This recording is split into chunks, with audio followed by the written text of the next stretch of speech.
Social work is not for everybody.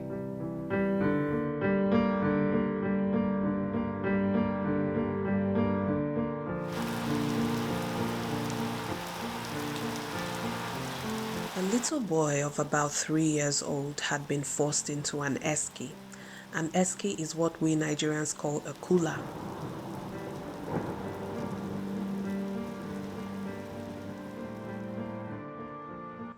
This little boy was only 3 years old, and his mom, who was narrating this story to me when I was in my previous job working as a trauma counselor, had only just discovered that it had been going on, probably for months.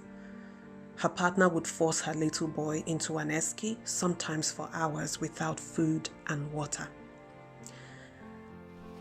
I remember another lady who called me and said to me that she just had a 10-minute window to call for help because her partner, who had isolated her from all her family and friends and would lock her in the house before going out and also taking control of her finances, has stepped out of the house to get something from the shops.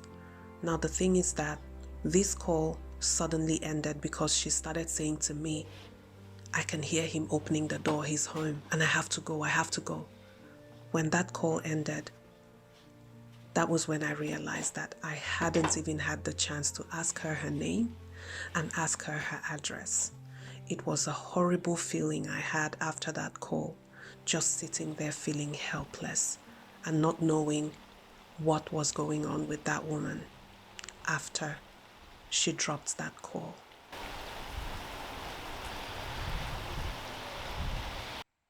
I had another woman say to me, I wish I could show you my body right now. I have so many scars from my partner putting out his cigarettes on me. And these are not even the most horrible ones. These are just the ones that I can remember. Because at some point you have to find a way to cope. You have to find a way to not bring these things home with you. It is something that I signed up to do intentionally, okay? But I can also acknowledge that it is hard. Mommy, what does vlog stand for? Video log. Oh. It is something that generates a lot of questions about the system, about human behavior. It generates a lot of questions about things, but most importantly, it is confronting. It confronts my values. It confronts my principles on a daily basis. It confronts the things that I hold dear to my heart. But I will not have it any other way. Now the question is, are you prepared? If you want to be a social worker, are you really prepared? Think about it carefully.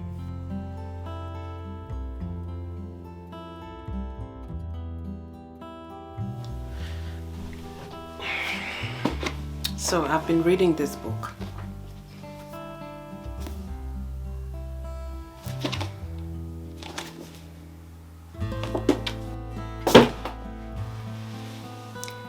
Social work is not for everybody. It's not for everybody. And I hope that you're asking yourself the right questions before you make the decision to study social work. Okay? Don't make it all about gaining permanent residency and coming into Australia and all of that. And I know maybe I sound like a hypocrite right now. I mean, after making so much noise about social work, after making so much noise about how you should consider social work because it is a pathway to permanent residency, here I am asking you to rethink. Okay? It will challenge you in so many ways. I don't know what to say, but I feel like my response to a lot of things has changed. I remember someone said something to me. Well, it's something that I have heard a few people say in reference to how social work sticks with you. Once a social worker, always a social worker. You can't switch off.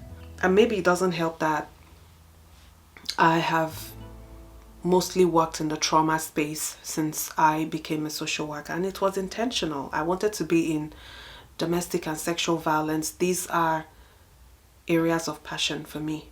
So, and now it's like I can't switch off. I just can't switch off. And I don't even know if I want to switch off per se. But yeah, I don't know, guys. I know that this video is all over the place.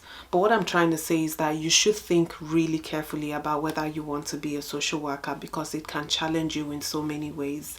It will challenge your values, your belief system, your thought processes, your principles, your worldview. It will change how you see things, especially if you work in a high trauma, high intensity kind of environment as a social worker in micro social work practice. So micro social work practice is just practice with practice that involves individuals, groups, families in an interpersonal space. Yeah, so that kind of relationship, that's what micro social work is about. And if you're going to be in that space, think about it carefully. Yeah, you heard all those stories, right? Those are the sorts of things I have dealt with as a social worker and continue to deal with. If the prospect of constant exposure to people's trauma leaves you feeling a bit nervous, then maybe you should reconsider your options. But I guess the other workaround would be to really think carefully about what field of practice would be most suitable for you, because there's lots of fields of practice in social work. Lots of fields of practice. You must not be in a trauma environment like myself. You must not work in a hospital as a hospital social worker, because that can be quite intense as well.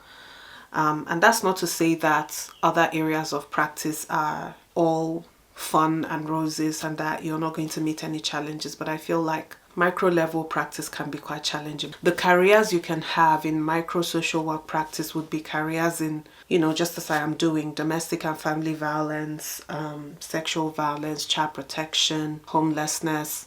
In the disability and aged care sector, even if you're not a support worker, you can still be in that space, maybe as a counselor or as a case manager or an intake worker, especially if you're just starting out. I'm talking level 1, level 2, maybe even level 3. You could be in drugs and alcohol and addictions. You could be in gambling. You could find yourself working with inmates, yeah, or ex-inmates.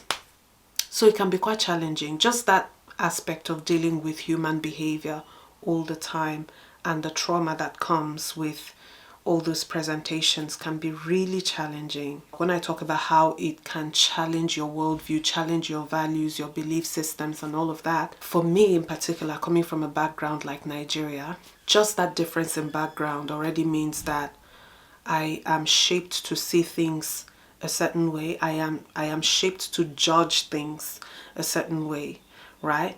And being a social worker requires you to be objective. Now, I don't think that is 100% possible, because we're human beings, right? And the influences that have shaped us into what we've become cannot be ignored, right? And these are things that would take some conscious effort to unlearn. So coming from a place like Nigeria, where the views around certain things, for instance, let me give you a good instance here, sexual and gender diversity, yes, and even the parenting style, you know, the kind of parenting that we received from our own parents is also something to consider. It is something to factor in when you think about how you show up as a social worker to someone. For someone like me who works in a DV space, I have made a fair few mandatory reports in my time. And let me just say that it is one of those things that bring up ethical dilemmas for me in my work. You know how our parents are with physical discipline, right? If you come from Africa, I feel like it's safe to generalize here. If you've come from a place like Africa and your parents are from that generation, you know, physical discipline was certainly a parenting style. And the thing is that it was so normalized in our culture. Everyone was doing it with their kids. So it wasn't anything that we saw necessarily as abuse. But obviously, some of us are coming into the realization that there were a lot of things we inherited from that parenting style that we do not want to pass on to our own kids. We want to do things a little differently. But consider being a social worker and straddling two different cultures. The client is sitting in front of you talking to you about how a child in their care is experiencing what is classified as abuse, but which, because I come from that kind of background, I also hold that understanding that that is a way that some parents discipline their kids, right? But now I am in a society that does not condone such behaviors, you know, and it is abuse. So it's very difficult to sit in that balance where on the one hand, you know, someone is disclosing physical violence against a child in the name of discipline, and you can relate that to your own experience of being parented, right? And you can relate that to your own experience. But at the same time, you're bound by rules, by regulations, by policies, by legislation that clearly states that what this person is disclosing to you constitutes abuse to a child, and you have to make a mandatory report. So the times that I have had to exercise my power in that manner as a social worker and in my capacity as a mandatory reporter, sometimes it is challenging. I'm going to be very honest with you.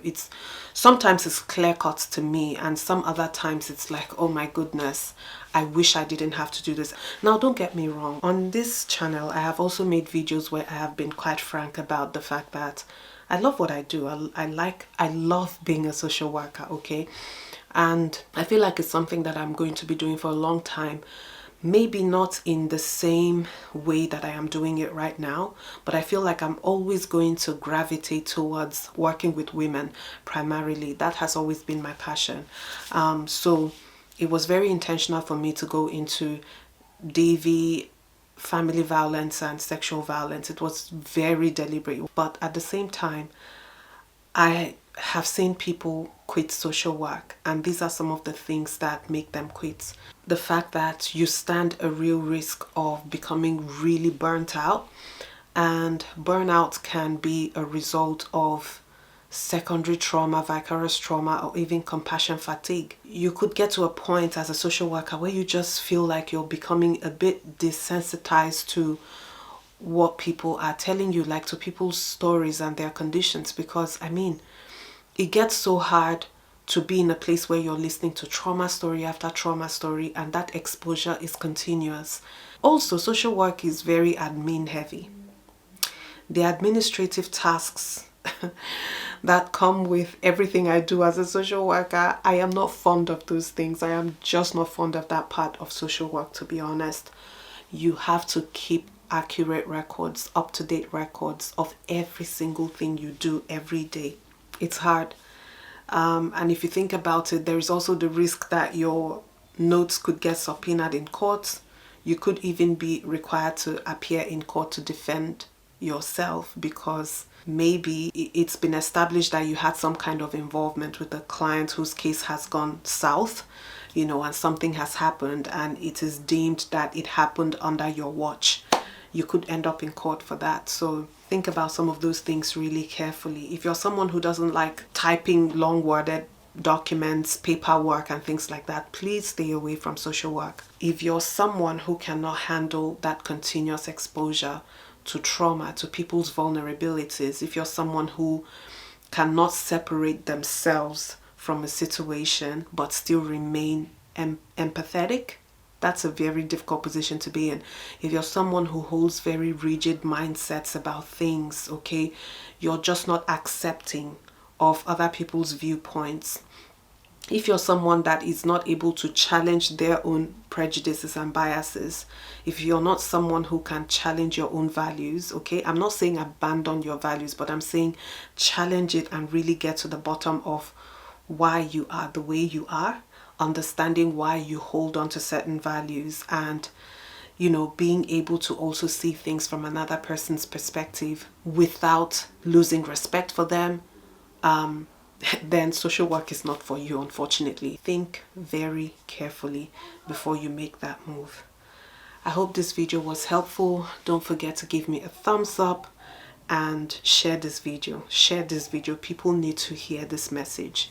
And yeah, like I said, the reason why I decided to say this in the first place was because I am aware and I understand and I hold a little bit of responsibility towards the fact that some of you may have started considering social work just from watching my videos. Yes, some of you may have started considering social work. So I don't want you to do something you would regret. I don't want you to waste your time studying something only to realize that you actually do not care for this line of work, and then by then you might have wasted some time, wasted some money, and you're faced with the prospect of going back to retrain, or you're feeling stuck in a job that you just don't like. So think about it really carefully. Social work is not for everybody, unfortunately. I'll see you again in my next video. Bye-bye.